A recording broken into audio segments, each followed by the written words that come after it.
And if this continues in 10 or 15 years, you won't be watching the U.S. stock market, you'll be watching the Chinese markets. And they will be determining whether our companies survive. It'll be us. It'll be us on the outside looking in. And then Americans are going to wonder, why do we no longer invent great things? Why do we now have to do whatever China wants in the world in order to get the medicines we need to cure my mom or my dad's Alzheimer's? And the answer will be because when they were displacing us, your policymakers were too busy arguing with each other and playing dumb, ridiculous games on a regular basis.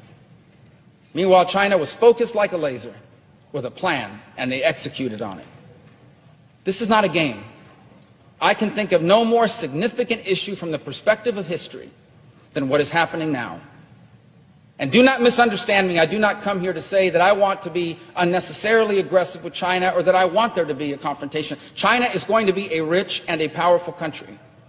And we have no problem with that. We can't have any problem with that. But there has to be a balance. It cannot be a China that is rich and powerful and an America that is weak and not prosperous. Because those imbalances are what create wars.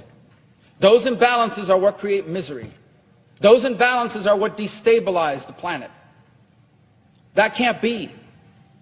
We need to recalibrate this relationship. It needs to be rebalanced on the trade side. It needs to be protective on our national security side. It needs to be equalized. And if it is, China can still be very successful. They're going to invent things. They're going to create jobs. They're going to become more prosperous. And that is fine. We've been doing that for 100 years. Every person in this gallery, sitting in the gallery, every person here in the well of the Senate on the floor, everyone you know has products on them, a phone, a belt, made in another country. The issue is not that other countries make things and we don't. It's not about us dominating everything. It's about balance. And this is not balanced. This is headed to a dramatic imbalance, and the imbalance used to be they made cheap things and sent it back to us so we had lower prices. That's what's happened for the last 30 years. They made cheaper t-shirts, they assembled the phones cheaper, and they shipped it back to the United States, leading to lower prices. That's not the imbalance I'm talking about. The imbalance we're headed to is they control state-of-the-art artificial intelligence.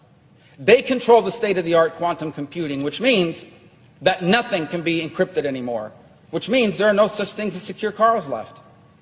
The President of the United States one day will not be able to talk to his national security officials anywhere in the world without the Chinese hearing it. Because no matter what encryption you put in, they'll break it with a quantum computer.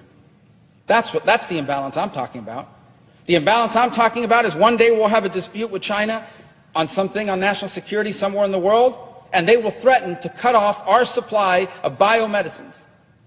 In essence, threaten the lives of Americans not getting medicine unless we cave to their desires. That's the imbalance I'm talking about. The imbalance I'm talking about is one where they dominate aerospace, where they are the nation that controls satellites and satellite communication. They are the nation that controls 5G. We're headed towards autonomous vehicles. Autonomous vehicles will depend on 5G technology.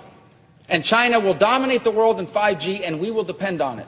So we're going to build a fleet of autonomous trucks and autonomous cars, and none of them will work if the Chinese decide to shut it down because they dominate that field.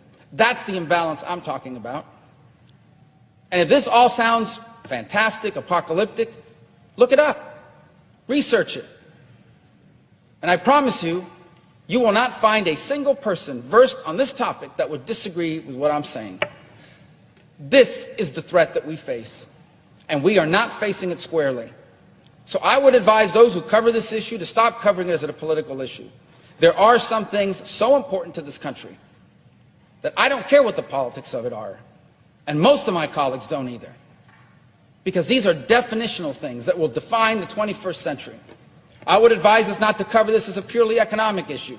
Because there is a way to grow the trade gap in the short term. We can sell them a lot more of the things China is willing to buy anyway. They don't intend to lead the world in those things in exchange for them dominating us in the long run.